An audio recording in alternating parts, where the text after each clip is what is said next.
of the best reasons for all of my achievements.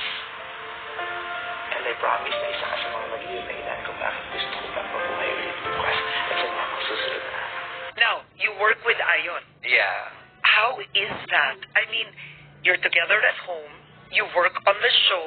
Some people might think it's too much to be working with your husband. You know, you see each other in the morning, noontime, work, and bahay. Yeah.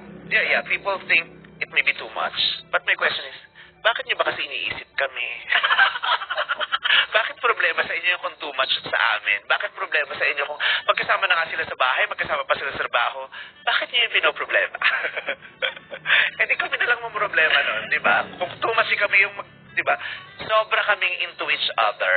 We miss each other so much all the time. Araw-araw. Kunyari, magkasama na kami sa showtime, ha? Tapos may iiwan ako sa showtime. Kasi I am always the last person to leave among the hosts. And may postmortem. Yeah, 2:30 uwi na sila. Ako hindi, hanggang gabi na sa showtime ako kasi nagpe-prepare ako for the next day, segment, lahat. Brainstorming, pati contestants, pati nga music, ako na ba, di ba? Lahat. And I love doing that for the show. Yung papauwi pa lang siya, magte-text na ako, video call na kaming dalawa. Siya din ganon. Anong gawa mo? Magkasama na kami sa bahay at magkasama pa kami sa trabaho. Masayang-masaya kami doon. Malaking bagay din na nandun doon si Ayon. Pag stress na ako. Isang gano'n na lang sa akin ni Ayon na, okay na ako. Okay, pag sobrang stressful na talaga yung showtime, yayakapin niya lang ako, okay na ako. You've been together since 2018, but you've been married 4 years. At one point, you shared, you nearly separated. Munti ka. And yet now, you are in this phase na you're so into each other. Paano nyo nagawa yun? Many married people would want that. It's a mutual decision. Nag-usap kami na whatever happens, piliin natin ang isa't isa. Diba? Pag-usapan natin kung ano man ang magiging problema natin, tapos piliin natin ang isa't isa. At saka, it's happening now na maganda yung nangyayari sa aming dalawa kasi I pray for it every night. Lord, ito na.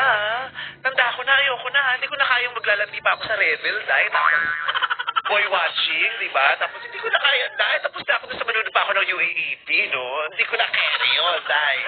Oo, hindi ko na kaya. Parang sabi ko, Lord, ito na yun kasi ang sarap eh. Ang sarap na nung nararamdaman ko sa kanya. Ang sarap nung pinararamdam niya sa akin, nung binibigay niya sa akin, ang sarap. Ito na to, Lord, wag mo nang tanggalin sa akin. Kasi siya naman na nagbigay, siya rin ang babawi. Kaya, Lord, wag mo nang bawiin, please. Okay na to, tatrabahuhin na natin to. Moving your marriage forward, do you want to have children? Yeah, we want to. Wow, okay. We both want to.